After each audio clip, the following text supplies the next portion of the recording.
Yo, what's going on? Welcome back. As you can see, I'm consistent. I'm sticking with it, man. My 80 subscribers, how y'all doing? I'm back again. Same structure of videos as you can tell from the title. Today's gonna be about rock records or anything that's in that genre, in that realm. And once again, these aren't like the most prolific records. These aren't like the most avant-garde, the most bombastic, whatever. These are just 10 records that I think people should check out more.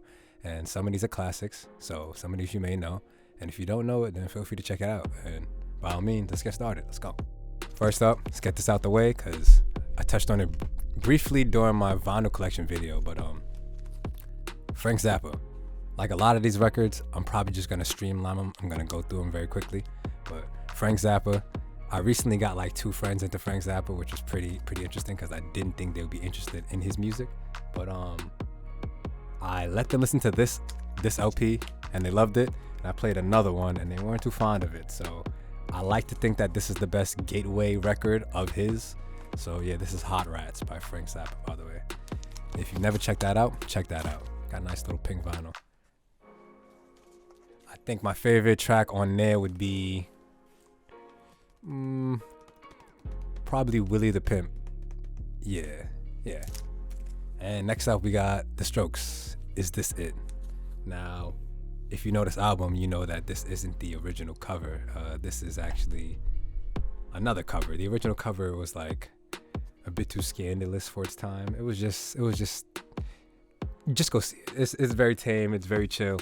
But I actually like this one better. I like this whole telescope kind of look to it. It's very unique. It makes me want to listen to it. The back is very different. Has nothing to do with the front, in my opinion. They don't even go together. But with that being said, it's just The Strokes. Is This It? This is a classic, just like Room on Fire. I think a lot of people know about this one already. I think a lot of people will hold this one into high regards and for good reason. It's like 11 tracks on here. I really don't have to skip too much. There are some songs that don't fit my like vibe or like the time that I'm listening to. But overall, dope project. This is probably what put me onto The Strokes actually. Officially, I did hear like Reptilla and like 2 other songs off of Room on Fire prior to this, but this is the one that made me be like, alright, I'm a Strokes fan. Alright, next up, we got a special band, one that I feel like gets no recognition, and that's Failure. We're gonna start with Failure, The Heart is a Monster. That's the back. Now I forget the exact numbers, but this is a record. Failure is a band that was out in the 90s. They did like a kind of like a space rocky, grungy type of sound. It's a bit all over the place, but I definitely like this sound. This record is their first record after like it's like a 15 to like an 18-year hiatus. I forget the exact date or number, but yeah, they came back, they dropped the record, and to me, I wasn't really expecting much, considering that that's a lot of time to not release music. That's a lot of time to not even really hear from certain artists. But they dropped a banger, and like, there's mad hard-hitting songs. If you want like a loud, hard-hitting rock record to put on, Failure is definitely the band to go to, but this record in particular. I don't have to skip anything. There's some slow jams on there, but mainly it's hard-hitting. You turn it up, crank it to 11. Failure, My Heart is a Monster. Not my favorite project by them. This has come to a close second. My favorite is the next one coming up, actually, or I might just save it for last. But this one's definitely worthy of a mention. And once again, I feel like they don't get enough recognition for knocking out an album of this caliber, in my opinion, after such a long time of not making music. And yeah, I think it's dope. As you're gonna hear me say a lot, so check it out. Next up, we got Wander, Morning. Now this is from a record label that I've talked about previously many times, because I've talked about artists like Tradewind, Many Rooms, who isn't with them anymore, and Gleamer, as well as them. And they are all part of Other People Records, which is a small indie record label. And they house a lot of good acts, to be honest. I like their lineup, and this is one of them. I got put onto them after already listening to a few of the people that I mentioned prior to. And I really like this one. This one is also in the realm of something that's loud and hard-hitting. There is no vocals. It's just all instrumentals. Play the first track.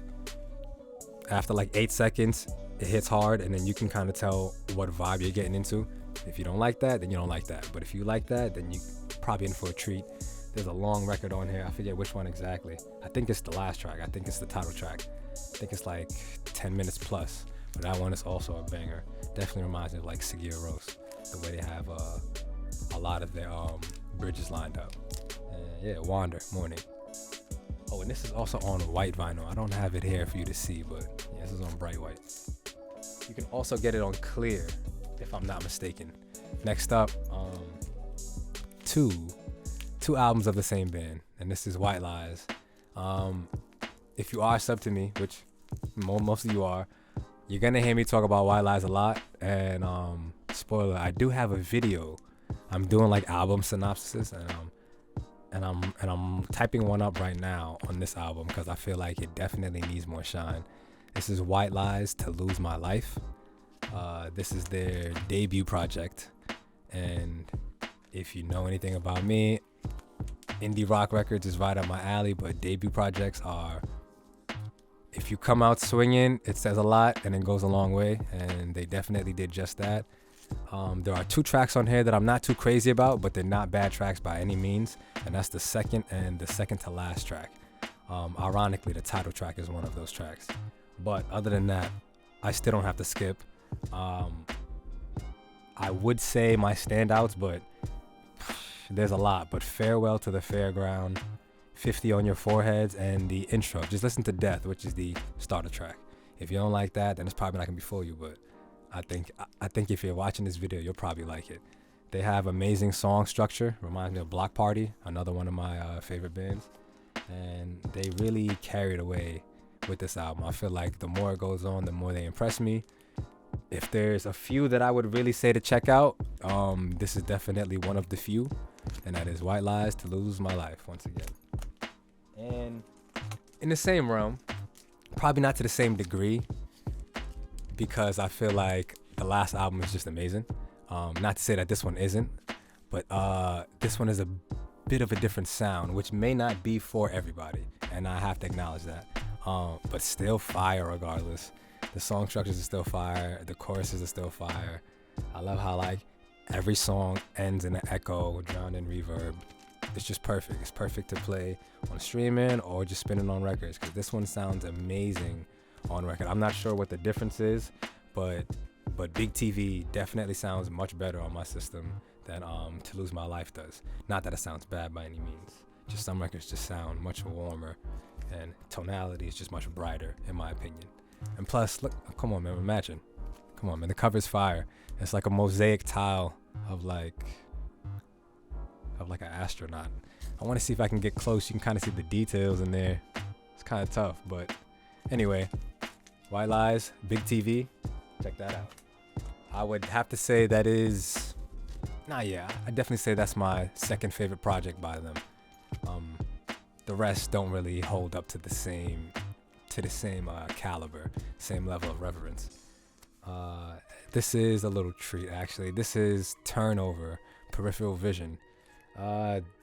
This is a bit of an indie gem. I have been infatuated with this record since I came across it in 2017. Once again, right around the time I came across Other People Records.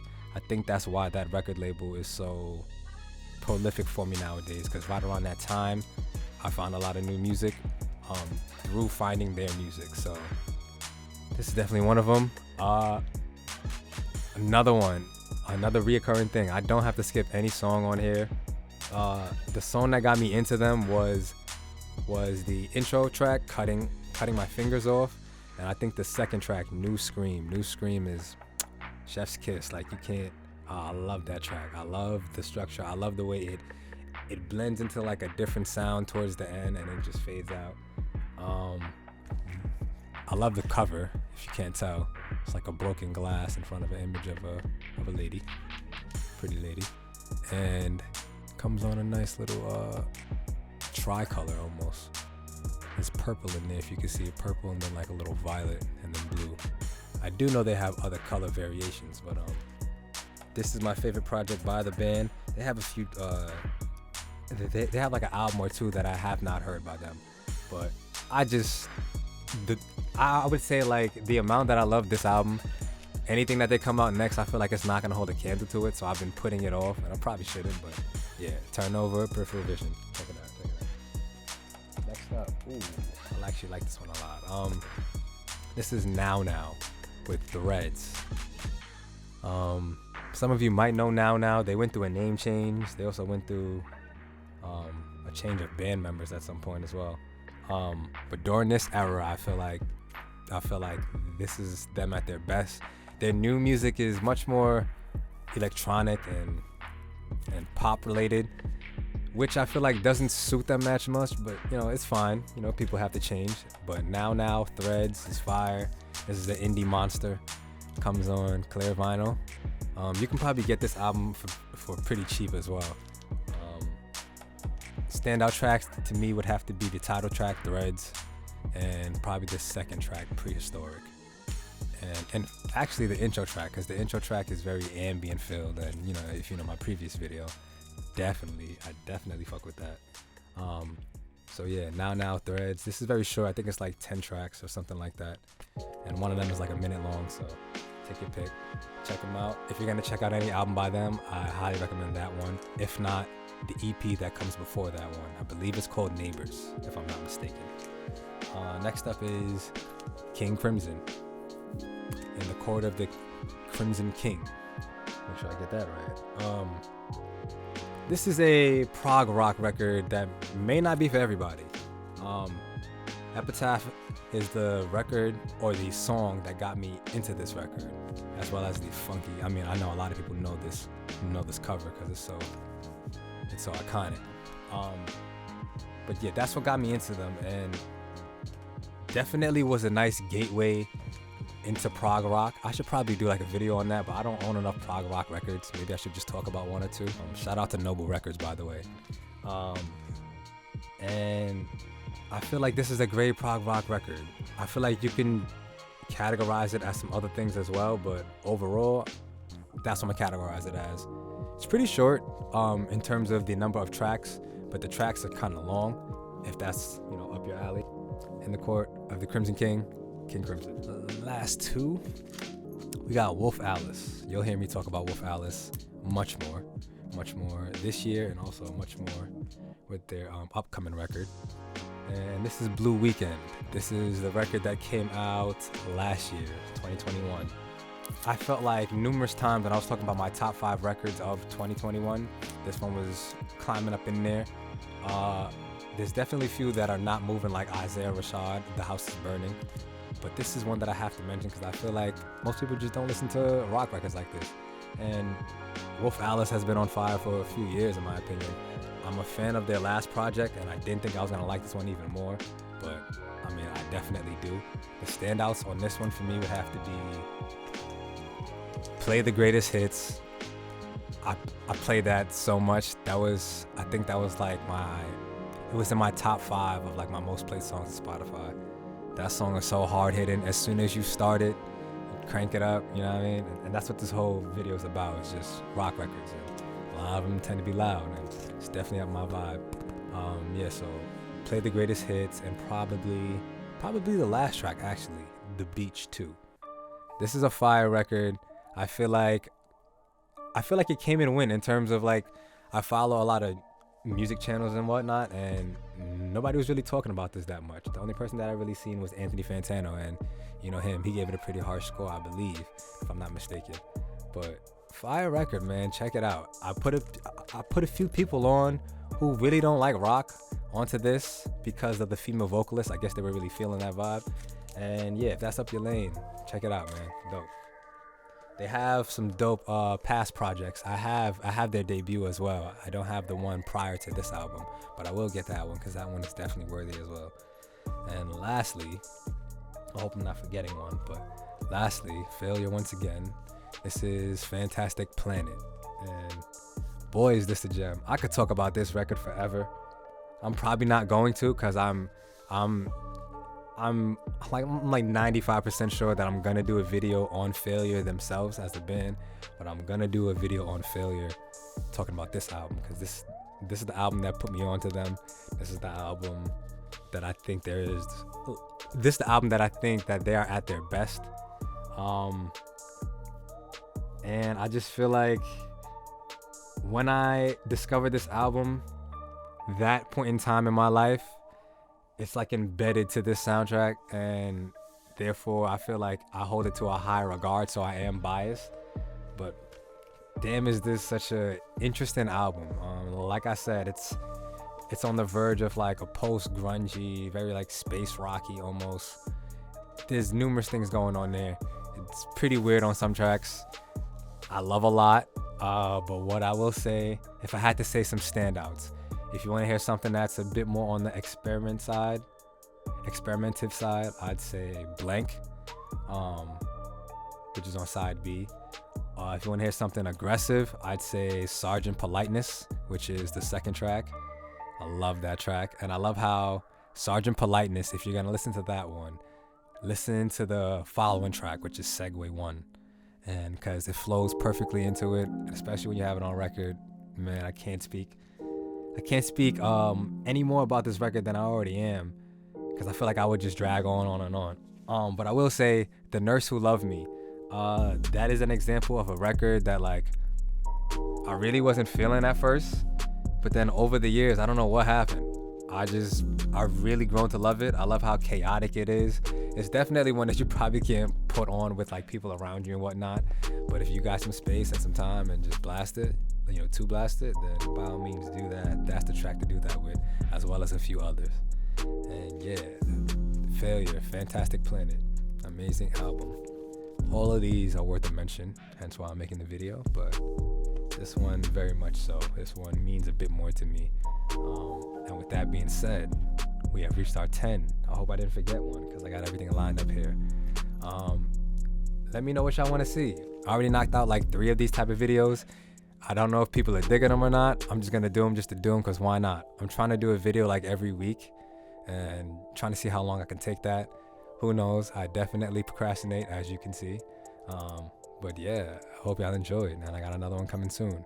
Oh, and if you like visual essays, video essays, let me know. I'm working on a few of those. Those things take an extreme amount of time. I've been working on one for Flatbush Zombies, working on one for Corbin, White Lies, and a few others. But like I said, if people really want to see that, and even if I get like 1 or 2 people who's like, oh yeah, I'll be into that, then I'll definitely get on that. I've been putting those off because they take up so much time. Like for example, the Flatbush Zombies one that I am currently doing, I think it's borderline like 17 minutes, and with all the cutting and chopping and editing, it's just very time consuming. But regardless, it's gonna get done. I just want to know if there's anybody out there who's like me, who's very much interested in that type of stuff. Yeah, so with that being said, man, thanks for watching. It's Verlo. Be easy.